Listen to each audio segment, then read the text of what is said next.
All right, Susan, welcome. Thank you for joining me today. How are you doing? I'm doing great. Thanks so much for inviting me, Mike. Oh yeah, I'm very excited to talk to you. So I know a little bit about your business, but maybe you could tell everybody else, where do you live? What kind of students do you work with? Things like that. Yeah, sure. So we are located primarily in the Woodlands, Texas area, which is a suburb a little bit north of Houston, but honestly kind of part of the Houston metro area. Um, we we have built our business primarily doing test prep. So we're primarily working with the occasional sophomore, solidly juniors, the occasional senior. But we have also started doing academic tutoring over the last couple of years. So we're diversifying what we're up to. Uh, and we work primarily in person. We do, now that it's been a pandemic, we've learned a lot about how to do things by Zoom, but we work primarily in person. For our one-on-one tutoring, we go to people's homes. Mhm. And then for our classes, we have an office and a classroom location where we do small group classes that we limit to 10 students. Great. And you have a few, is it 3 employees? How many tutors do you have working for you? Well, I have about 7 tutors that work for me, but only 3 test prep tutors. I have some people Okay, that do academic tutoring, but only 3 test prep tutors. nice. Okay. And so for test prep, like what is a typical course, to the extent that that happens? Like what Right. Yeah. I mean, and that's, to me, that's the beauty of what we do is that we can customize it to whatever that particular person needs. But people call and they're like, hey, what do you usually do? So what we usually do is we meet, after we help them figure out whether the SAT or the ACT is a better fit, which is a constant conversation down here in solidly SAT land, Ah, try to get people to consider the ACT. mhm. But once we've just, kind of help them decide on a test and a test date, um, we will set, if we're working one-on-one, we will set up 8 2-hour sessions, roughly a week apart. We're aiming for a week apart so that they have time to do practice Mathchops in between. And, and then we're aiming to finish a week or so before the test date. We also provide what we call Test Flight Club, but Mhm. it's basically in-person proctored practice tests. So they come in and they take a full-length practice test that their tutor assigns. They get an immediate score report, and then we have a 2-hour group kind of Q&A, group tutoring session, so they can debrief on the test right then. So they'll do a couple of those practice tests, kind of Mm. halfway-ish through and toward the end-ish Nice. with us. So So that's they kind would, of the usual thing for one-on-one tutoring. that makes sense. So they'll do like 2 or 3 mock tests over the course of that 8-week period. And then in between, you normally assign like sections and some drills, or how do you normally work with students?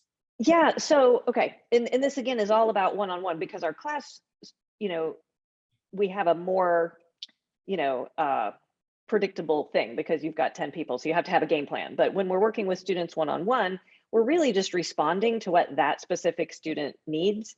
Mhm. So, I think most of us, and the 4 of us, we all also kind of have our own style, right? So Sure.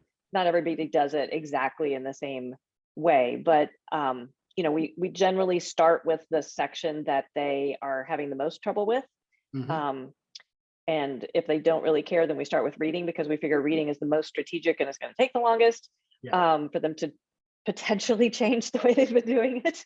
Yeah. um, so it really goes back and forth between, kind of introduce a new set of strategies, tactics, content, if it's a grammar or math, and then assign, based on the most recent practice mock testing that we have, assign some drill type of things. So either focusing on a content issue or focusing on a strategic or we call them, kind of, I don't know, personality thing. I'm a overthinker, or I'm a, Yeah.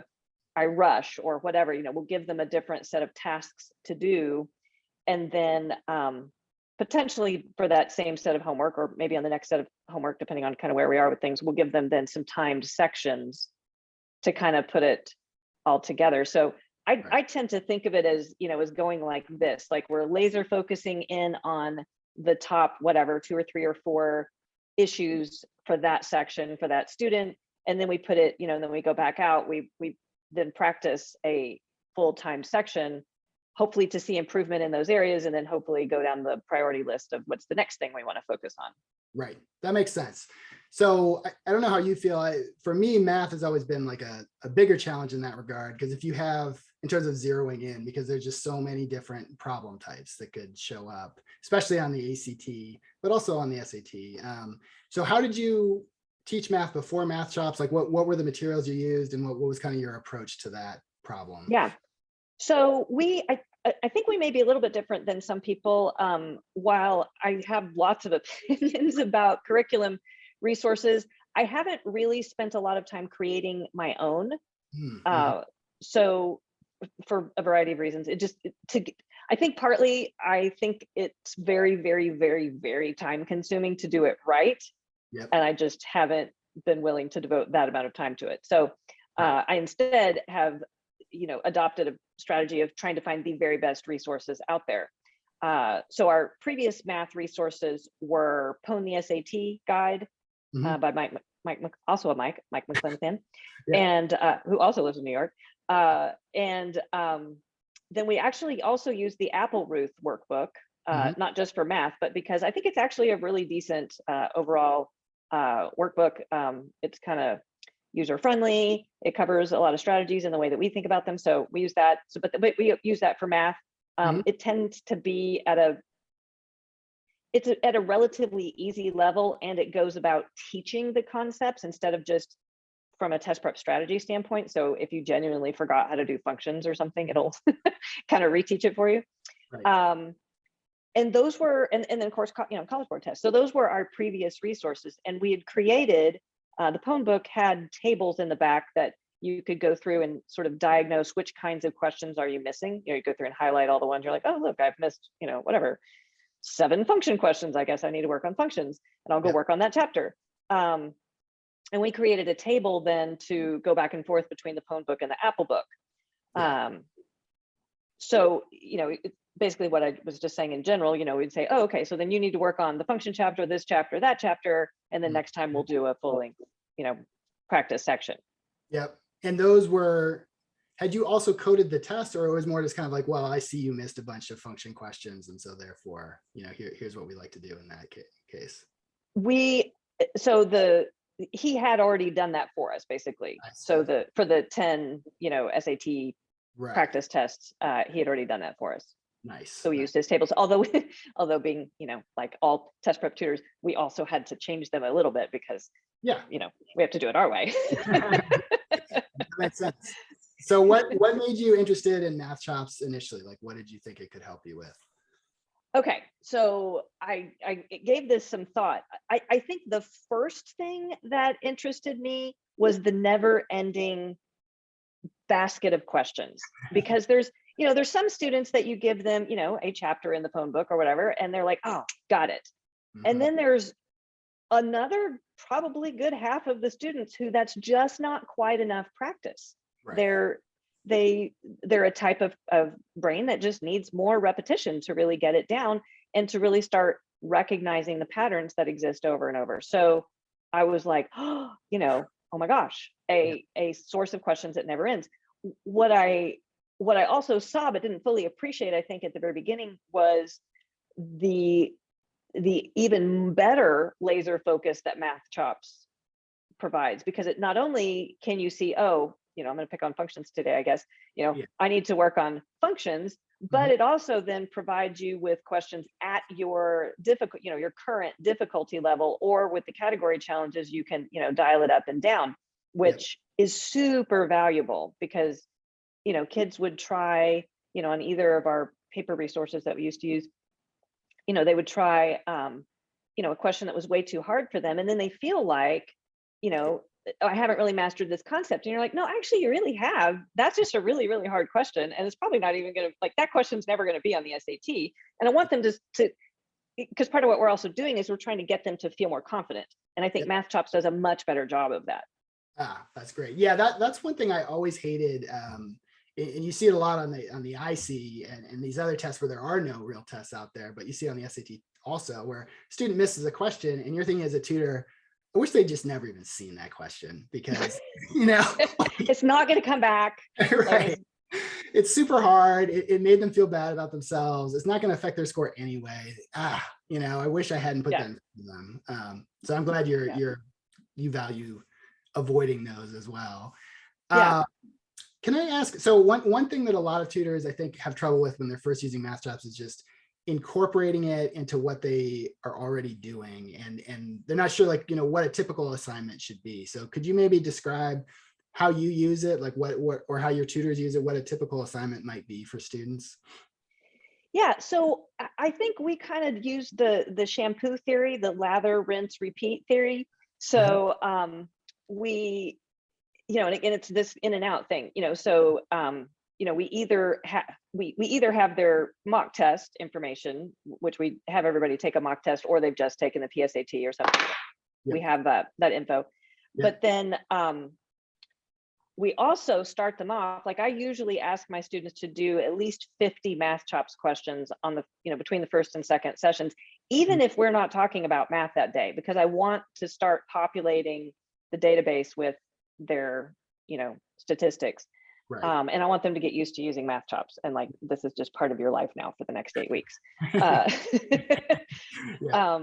So we usually start off with kind of a more generic, you know, just do the level challenge, you know, and I usually say 50 questions because that's like 5 times through. And then, you know, if you get to your level, sweet. And if you don't, okay, fine, you can quit. And then, you know, and then from that point, we're really just going back and forth and going, okay, it looks like these are the types of questions that are holding you back. Let's do, you know, these category challenges, which is awesome that we can see that on the tutor dashboard now. I can't tell you how valuable that is. I love it and too. Then, you know, and then tell them, you know, when you get that done, then go back to the level challenge. So, you know, we basically are going back and forth between those two functions, which kind of mimics what we have done with paper materials, and you know, still to some degree also do with paper materials. So a typical assignment might be like, get your level up, or answer 50 questions, or work on these 3 category challenge badges, something like that. Yeah, exactly. Nice. And were there any significant like hurdles you had to overcome in integrating it? I know you mentioned that sort of cool concordance system you had there. Yeah, so we also adopted another paper resource for some of our higher scoring students. It's the 1600.io Orange Book series, which is really cool and very detailed. So we basically kind of had to start over with our whole concordance thing. So we still had the Apple book, but we had Mathchops and we had this thing. So we created a whole new concordance, which again, I really feel is valuable because you know, we all learn in different ways. You know, I am not actually a good person to learn something from a screen. That's just not how I roll. I really need like paper and pencil. I don't know if it's because I'm old or what, but you know, there's definitely teenagers that are the same thing. You know, they would really, they're better served from like trying to acquire a concept from on paper, and then Mathchops can be a great way to keep practicing that thing. So we really wanted to be able to, you know, students to, we're trying to teach them to fish, I guess, so that, you know, when they're at home and it's 11 o'clock and I'm not going to be answering their text message because I'm asleep, they would know where to go find some more practice. Yeah, no, that's great. Yeah, and I really like that system, the table that you described, because it seems like a nice way to standardize things within your company without being, you know, too prescriptive. You know, like the tutors still have some leeway, but they have this resource that they can use to easily, you know, find other resources for their students. So exactly. Yep. Well, this has been super helpful and interesting. Do you have any advice for new users or just any final thoughts? Yeah, I do. A couple of things. One is something I guess I should have expected, but didn't expect, was my tutors were a little slow to adopt Mathchops. And so I had to be a little bit more, no, we really need to give everybody a Mathchops assignment every single time. And it was just that it was unfamiliar and they were used to doing, you know, something else. So it required a little bit more elbow grease on my part to get them to dig in and adopt it. So I think that's worth knowing, that if you have tutors who work for you, that we're all humans, nobody likes to change. So I have to make sure that they're doing it. To that point, I think it is useful, and I think everybody here did it.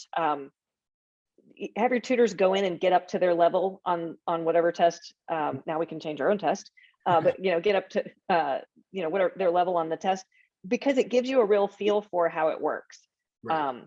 And I personally got to a certain plateau on mine, and then I was having like very big frustration, and it really taught me some things about both being a student again, which is Yep. always useful, and about how to use Mathchops to overcome the thing I was having trouble with. So, it was a very useful hour that I spent on Mathchops Yeah. to give me insight. So, and I really recommend getting, people who start using it to use it on themselves first.